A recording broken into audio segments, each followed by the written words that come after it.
आपने पहला जो चैप्टर राजस्थान माध्यमिक शिक्षा बोर्ड की बायोलॉजी की बुक का पहला चैप्टर आपने पढ़ा था, उसके जो हमने पिछले वीडियो में पार्ट बनाए थे, उन्हीं पार्ट को घर पे बैठ करके आराम से आप स्टडी कर सकते हैं। इसी प्रकार दूसरा जो चैप्टर हमारा है, ये चैप्टर सेकंड है, नर व मादा युग्मकोद्भिद की संरचना एवं विकास। तो इससे पहले अगर ये जो चैप्टर आप पढ़ रहे हैं, इस चैप्टर से पढ़ने से पहले आपको कुछ एक जनरल बेस आपका मजबूत होना चाहिए, जनरल जानकारी आपको होनी चाहिए। बहुत सारे बच्चे मैंने देखे हैं कि ये जैसे नाम नर युग्मकोद्भिद की संरचना कैसी होती है, नर युग्मकोद्भिद की संरचना क्या है, नर युग्मकोद्भिद क्या है, पुंकेसर क्या है, लघु बीजाणु धानी क्या है, इन सभी टॉपिकों के ऊपर हम डिस्कस करेंगे। पहले एक आपको आउटलाइन और बेस मजबूत होना चाहिए आपका। एक माइंड के अंदर जैसे ये नाम लिया जाता है ना, तो उसके पहले आपको ये दिमाग में ये आना चाहिए कि नर युग्मकोद्भिद होता क्या है, पुंकेसर क्या होता है, बीजाणुधानी क्या होती है, लघु बीजाणुधानी पर्ण क्या होती है, गुरु बीजाणु पर्ण क्या होती है। इन सभी जो आपके सामने पुष्प है, पुंकेसर है, जायांग है, बीजाणु पर्ण है, प्ररोह है, लघु और गुरु बीजाणु पर्ण होती है, लघु बीजाणु धानी होती है, प्रक्षु कोशिकाएं क्या है, सुबीजाणु धानी परिवर्तन, पराकोश क्या है, नर युग्मकोद्भिद क्या है, मादा युग्मकोद्भिद क्या है, अंडक क्या है, बीजांड क्या है, इनके बारे में पहले आपको ये पता होना चाहिए। नॉर्मल आपको इस बात का पता होना चाहिए कि ये होते क्या है। आपने देखो कल पिछले जो मेरे वीडियो के अंदर आपने देखा कि फ्लावर कैसा होता है, स्ट्रक्चर कैसी होती है उसकी, अगर उसका लॉन्गिट्यूडिनल सेक्शन यानी एलएस अनुदैर्घ्य काटा जाए तो उसमें क्या कौन कौन से पार्ट आपको दिखाई देते हैं, उन सभी को इसमें हमें मिलाना है।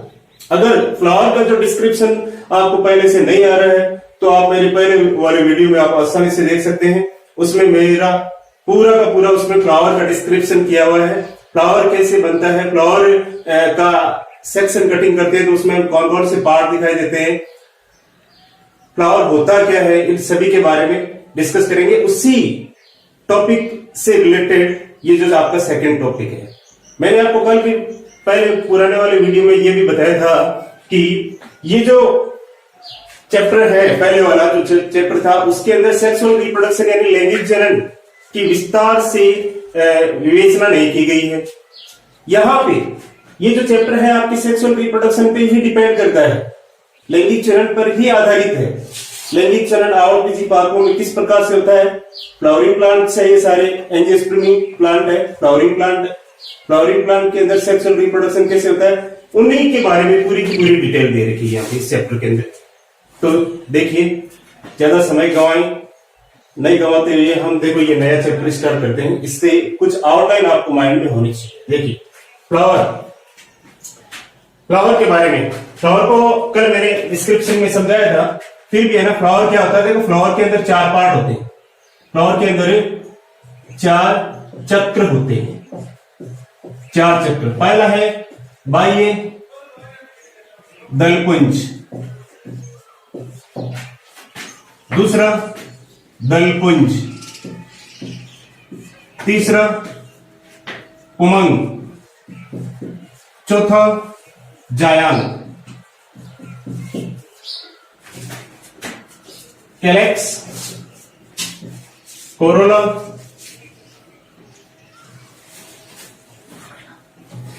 और एंड्रोसियम, गायनोसियम। ये 4 चक्र फ्लावर के हैं। जिन फ्लावर्स के अंदर ये, या जिन पुष्पों के अंदर ये चारों चक्र कंप्लीट पाए जाते हैं, उन पुष्प को हम क्या कहते हैं, पूर्ण। ये कल हमने चर्चा कर ली थी। और जिन पुष्पों के अंदर अगर ये चारों में से कोई एक चक्र अनुपस्थित होता है, उसको क्या कहते हैं, अपूर्ण, इनकम्प्लीट फ्लावर कहते हैं उसको। ये तो कंप्लीट फ्लावर है, अगर चारों चक्कर इसमें हॉल्स अगर प्रेजेंट है तो फिर ऑटोमेटिक ये कैसा है, कंप्लीट है। अगर चारों में से कोई एक इसमें एब्सेंट है तो वो कैसा है, अपूर्ण या इनकम्प्लीट फ्लावर्स है। तो देखिए बाह्य दलपुंज, पुमंग और जायांग, ये फ्लावर्स के पार्ट है। उसके बाद में जैसे हम बात करेंगे पुमंग, देखो ये 2 है आवश्यक ही चक्र, और ये 2 है सहायक चक्र, accessory halls and necessary halls. Accessory halls and necessary halls, तो ये आपको पता होना चाहिए। अब ये जो आवश्यक चक्र है इसमें रिप्रोडक्टिव ऑर्गन यानी जननांग, जनन अंग पाए जाते हैं, जनन अंग पाए जाते हैं। और किसी पादपों के अंदर जो फ्लावर्स के अंदर या पुष्प के अंदर जो पाया जाने वाला आवश्यक चक्र है, इस चक्र के अंदर क्या पाया जाता है? जनन अंग पाए जाते हैं। इसी चक्र के अंदर मेल रिप्रोडक्टिव ऑर्गन यानी नर जननांग और मादा जननांग दोनों पाए जाते हैं। देखो, मेल रिप्रोडक्टिव ऑर्गन को रिप्रेजेंट करने वाला है, प्रदर्शित करने वाला है पुमंग, और इसकी जो इकाई होती है, यूनिट होती है पुंकेसर। पुमंग की इकाई क्या होती है? पुंकेसर, स्टेमन जिसे कहते हैं, स्टेमन पुंकेसर होता है। देखिए फ्रेंड्स, ये पुंकेसर जो है, इस पुंकेसर की स्ट्रक्चर बड़ी इंपॉर्टेंट आपके लिए। ये जो चैप्टर, सेकंड चैप्टर, इसमें पुंकेसर से रिलेटेड बहुत सारे छोटे छोटे क्वेश्चन पूछते हैं, माइनर क्वेश्चन पूछते हैं आपके जो नीट के एग्जाम के अंदर और राजस्थान माध्यमिक शिक्षा बोर्ड के अंदर। बहुत सारे इस चैप्टर में से लगभग 5 क्वेश्चन मैक्सिमम आते हैं और 3 मिनिमम आते हैं। तो 3 से लेकर के 5 तक अगर क्वेश्चन कंप्लीट आपको सही तरीके से करने हैं तो ऑटोमेटिक आप इस पूरे वीडियो को अंत तक, लास्ट तक देखिए, तभी आपको इसी चैप्टर का बेनिफिट मिलेगा। दूसरा, जायांग। जायांग के अंदर फीमेल रिप्रोडक्टिव ऑर्गन्स प्रेजेंट होते हैं, जिसके अंदर होता है अंडाशय।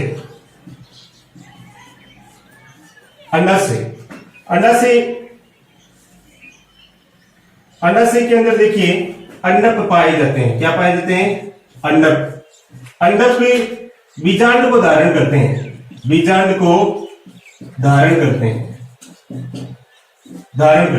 अंडक।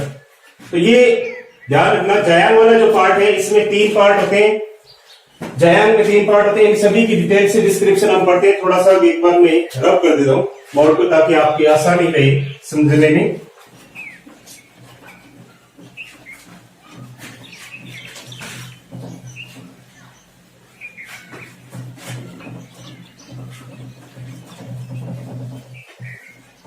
देखिए मित्रों,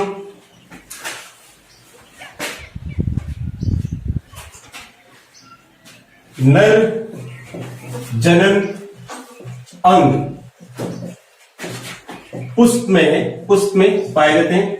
तो पुष्प के बारे में मैंने आपको डिस्क्रिप्शन में पहले वाले वीडियो के अंदर भी बताया था, और साथ में आज और बताया। पुष्प एक प्रकार की रूपांतरित प्रेरो होती है। प्रेरो आपको पता होना चाहिए।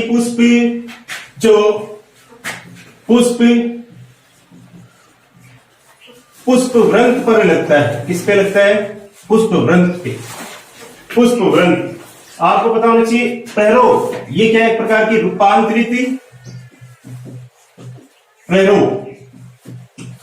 प्रेरो कैसे कह सकते हैं? इसके ऊपर भी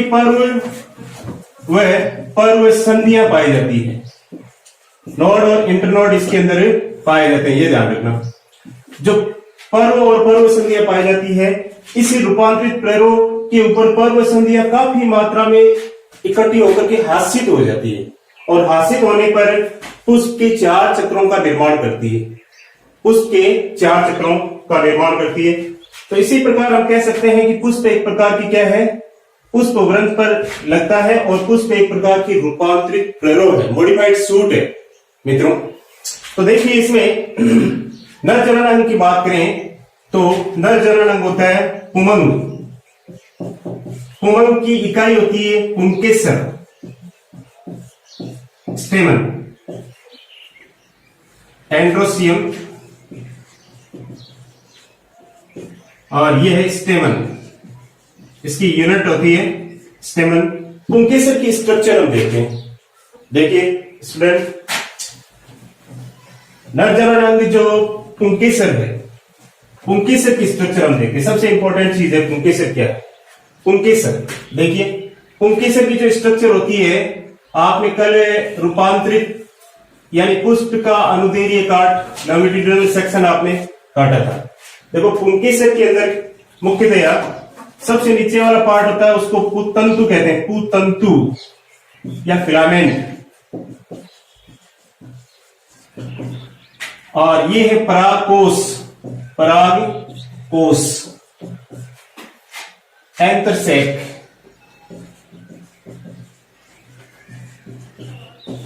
और ये है कनेक्टिव योजी।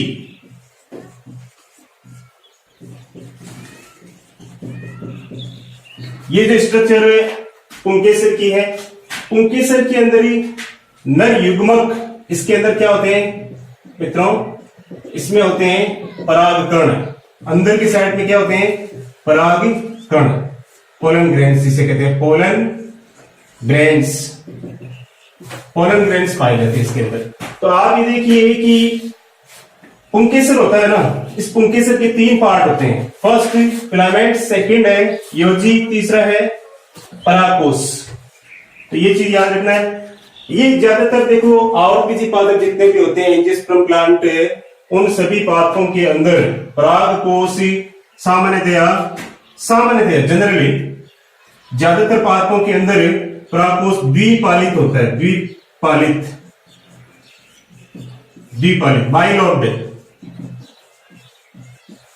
बाइलोब्ड।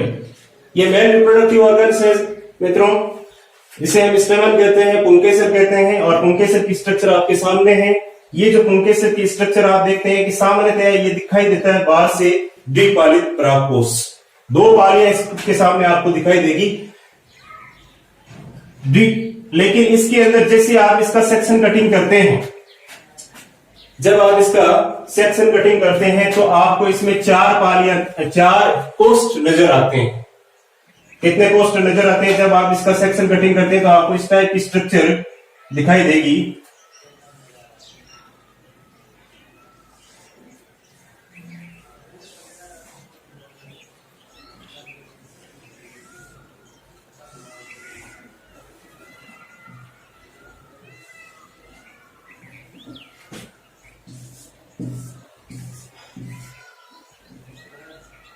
इस पर टाइप की स्ट्रक्चर आपको दिखाई देगी।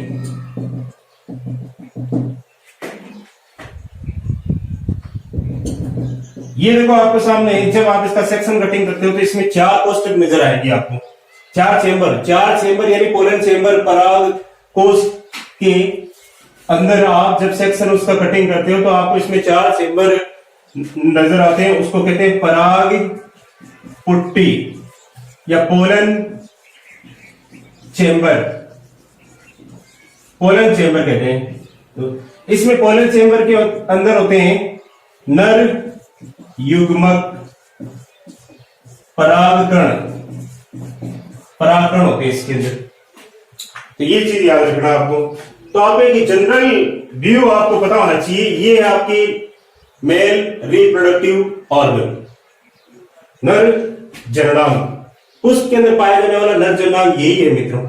अगर आपके ये माइंड में समझ में नहीं आया, दोबारा एक बार आप वीडियो को बैक करके आसानी से इसको समझ सकते हैं, कोई दिक्कत नहीं है। मैंने इसके सारे लगभग इंपॉर्टेंट पार्ट बता दिए हैं। जब आप इसका सेक्शन कटिंग करते हो परागकोश का, तो आपको ये 4 कोष तक नजर आते हैं। प्रत्येक कोष को क्या कहते हैं? परागपुटी, पोलन चेंबर कहते हैं। और ये नर युग्मक को धारण करने वाली एक विशेष प्रकार की संरचना है। अब उसके बाद में पुंकेसर के बाद में हमारा जो टॉपिक है लघु बीजाणुधानी।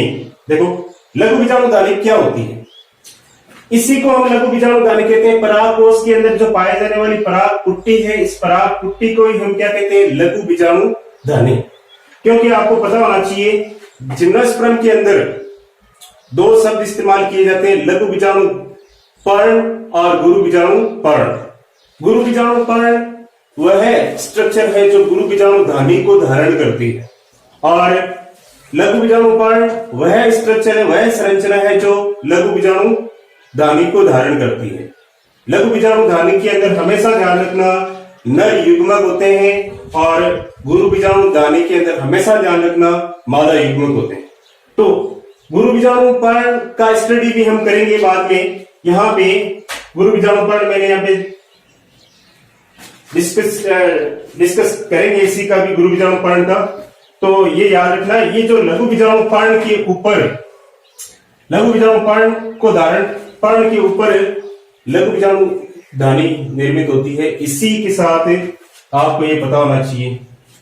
अब देखिए आगे, लघु बीजाणु धानी क्या है? लघु बीजाणु धानी ये स्ट्रक्चर है, इसमें आप आसानी से इसके अंदर परागकणों की संरचना और स्ट्रक्चर को आसानी से देख सकते हैं। ये चारों जो है संरचनाएं, ये लघु बीजाणु धानियां हैं, लघु बीजाणु धानी। और ये लघु बीजाणु धानी लघु बीजाणु को धारण करती है। किसको धारण करती है? माइक्रोस्पोर्स को, माइक्रोस्पोर लघु बीजाणु को निर्मित करने में मदद करती है। साथ में आप देख सकते हैं ये लघु बीजाणु धानी के अंदर की साइड में छोटे छोटे बहुत सारे लघु बीजाणुओं का निर्माण होता है, जो आगे चलकर के क्या बनाएंगी? नर युग्मकोद्भिद, जो आगे चलकर के क्या बनाएंगे? Male gametophyte. ये मेल गैमेटोफाइट का स्ट्रक्चर हम इसी चैप्टर के अंदर हम पढ़ेंगे, मेल गैमेटोफाइट। आप देखिए आगे कुछ और शब्द है, मैं बता देता हूं आपको। अगर आप अपने नीट के 5 क्वेश्चन सही करना चाहते हैं तो इसी मेरे वीडियो को पूरा लंबे समय तक देखिए, आप लास्ट अंतिम समय तक देखिए। इसमें छोटे छोटे माइनर क्वेश्चन आ जाते हैं। हाँ मित्रों, देखो मैं एक बात बताना भूल गया। और किसी पादपों के अंदर आपने देखा कि एक पालित परागकोश भी पाए जाते हैं। एक पालित परागकोश भी पाए जाते हैं। एक पालित परागकोश भी पाए जाते हैं। एक पालित परागकोश में कौन सा कुल आता है? मालवेसी, मालवेसी कुल। ये क्वेश्चन आया हुआ है कई बार। इसके अंदर आता है कपास और भिंडी, कपास और भिंडी मालवेसी कुल का ही भाग है। देखो ये दोनों इसके मेंबर हैं। तो एक पालित परागकोश इसके अंदर पाए जाते हैं। आपने अभी देखा द्विपालित परागकोश, पुंकेसर के अंदर कितने पालित परागकोश होगा? द्विपालित। लेकिन इसमें मालवेसी कुल के अंदर एक पालित परागकोश भी पाए जाते हैं। ये एग्जाम्पल इसके याद रखना, बहुत कई बार ये क्वेश्चन पूछा गया है, इंपॉर्टेंट है, इंपॉर्टेंट क्वेश्चन है। कई बार नीट के एग्जाम के अंदर ये क्वेश्चन पूछा गया। देखो दूसरा जो हमारा शब्द है बीजाणु पर्ण प्ररोग। बीजाणु पर्ण, बीजाणु पर्ण क्या है? बीजाणु धानी को धारण करने वाला, बीजाणु धानी को धारण करने वाली संरचना, करने वाली संरचना को हम क्या कहेंगे? बीजाणु पर्ण कहेंगे। तो बीजाणु पर्ण, बीजाणु धानी, यहां पे लघु बीजाणु धानी, वह है गुरु बीजाणु धानी। दो प्रकार की होती है बीजाणु धानियां, लघु बीजाणु धानी और गुरु बीजाणु धानी। लघु बीजाणु धानी को धारण करने वाले पर्ण को लघु बीजाणु पर्ण कहते हैं, लघु बीजाणु पर्ण कहते हैं। और गुरु बीजाणु धानी को धारण करने वाली जो स्ट्रक्चर होती है, संरचना होती है, उसको गुरु बीजाणु पर्ण कहते हैं। ये चीज आपको ध्यान रखनी। उसके बाद में फिर आता है प्रपसु कोशिकाएं। ये शब्द आते हैं कई बार डायरेक्ट क्वेश्चन पूछ लिए जाते हैं। ये चीज आपको इंपॉर्टेंट में बताना वाला हूं। टॉपिक हमारा अभी स्टार्ट करेंगे, लेकिन इससे पहले आपको ये माइंड के अंदर ये कुछ शब्दों की शब्दावली थोड़ी आपके दिमाग में होनी चाहिए।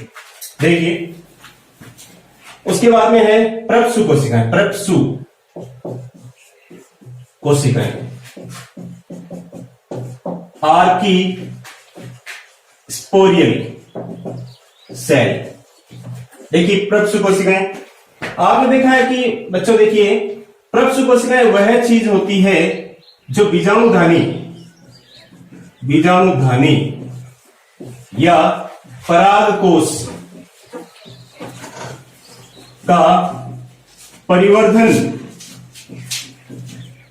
करने के समय सर्वप्रथम बनने वाली कोशिकाएं, सर्वप्रथम बनने वाली कोशिकाएं प्रपसु कोशिकाएं कहलाती है। प्रपसु कोशिकाएं कहलाती है। ये इंपॉर्टेंट इसकी परिभाषा है, देखिए डेफिनेशन है। तो आप देखो परागकोश का जब परिवर्तन पढ़ेंगे हम, परागकोश का परिवर्तन दो प्रकार का होता है, लेप्टोस्पोरेंजिएट एंड यूस्पोरेंजिएट, सुबीजाणुधानीय परिवर्तन और युबीजाणुधानीय परिवर्तन। आप देख सकते हैं कि इसमें आवृत्ति पात्रों के अंदर ज्यादातर गुणों के अंदर परागकोश का परिवर्तन सुबीजाणुधानीय परिवर्तन होता है। किस प्रकार का परिवर्तन होता है? सुबीजाणुधानीय परिवर्तन। आपको ये पता होना चाहिए। देखिए जिस ही परागकोश का आप सेक्शन कटिंग करते हैं, परागकोश का जब आप सेक्शन कटिंग करते हैं तो आपको इस टाइप की स्ट्रक्चर दिखाई देती है। इसमें जो चार पालियां, चार कोष्ठक इसमें नजर आते हैं। यहां स्टोमियम नामक एक टिश्यू होता है, स्टोमियम ये यहां से कनेक्टिव होता है, ये योजी और ये है पोलन चेंबर,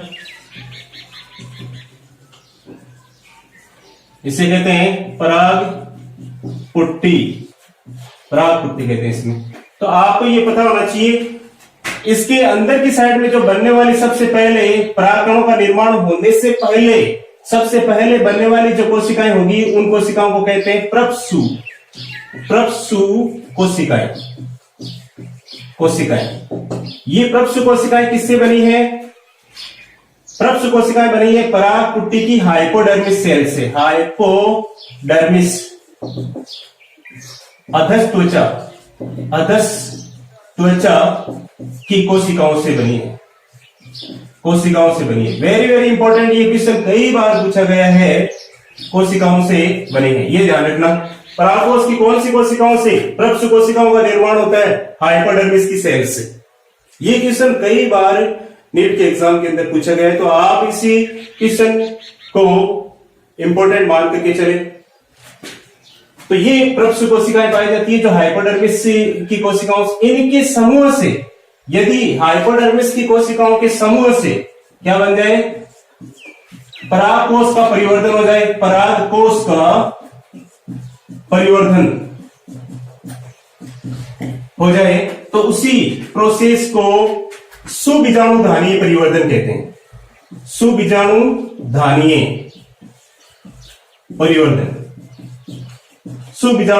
परिवर्तन कहते हैं। उससे कहते हैं इंग्लिश में कहते हैं यूस्पोरेंजिएट डेवलपमेंट।